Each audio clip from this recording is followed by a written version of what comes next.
Tonight from a community meeting talking about violence on Madison's east side. This is a photo from inside Twisted Grounds Cafe.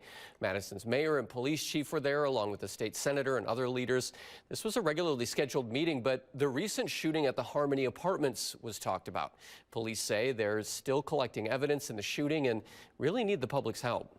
And if they have any evidence or they have ring cameras, we have had officers and detectives canvass, but if they have any evidence on their video systems that they could turn over to us, that would also be appreciated. MPD says there are increased patrols in the area, adding that they're working tirelessly to find those responsible for last week's shooting.